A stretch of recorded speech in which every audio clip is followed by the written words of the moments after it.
Hello hello साथीहरू, के छ? खाना पकाउने बेला भयो होला हैन? मेरो चाहिँ खाना पकाउने बेला भयो। म त घिरौँला टिप्दैछु हैन। 2 दिन नआएको त मेरो घिरौँला त छिपिसकेछ है। अनि यस्तो हुन्छ त मेरो यहाँ छतमा त आज यस्तो घाम चर्केको थियो हैन। बोट यस्तो ओइलेको छ नि मेरो घिरौँलाको कठै यस्तो फल्छ मलाई हैन। जेठदेखिबाट फलेको मेरो घिरौँलाहरूले यति साथ दिएको छ, यति फलेको छ भन्ने कुरा त के थाहा र हैन। तर उ त्यहाँ नि छ घिरौँला। म यो दुईटाले मात्रै त कहाँ पुग्छ र? यहाँ नि छ हैन।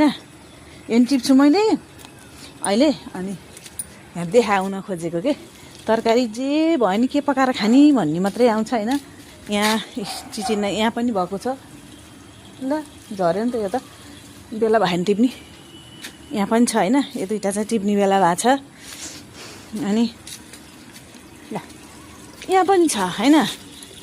यो पनि भयो। अनि यहाँको भिन्डी चाहिँ मैले आज बिहान टिपेर लगिसकेँ हैन। यहाँ बिहान टिपेर लगिसकेँ। त्यो तलै छ, खाएको छैन।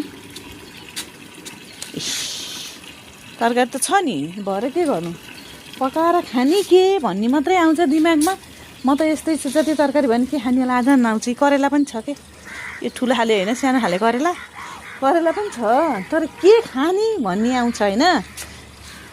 खाँदा खाँदा वाक्क भएर नटिपेको। यहाँ कमिलाले खाएर पाकेर नि यस्तो भइसक्यो हैन। कति खाने के खाँदा खाँदा वाक्क भइसक्यो। म त कहिले काहीँ त दिगदार लाग्छ हो यो तरकारीहरू मेरो घरको देखेर आफैलाई वाक्क भइसकेँ। कति फलेको भन्ने लाग्छ, नफले नै हुन्थ्यो नि भन्ने लाग्छ। के गर्नु, फल्छ, खाना परिहाल्यो है। ल यति भन्न चाहन्छु। ल बाई है सबैजना।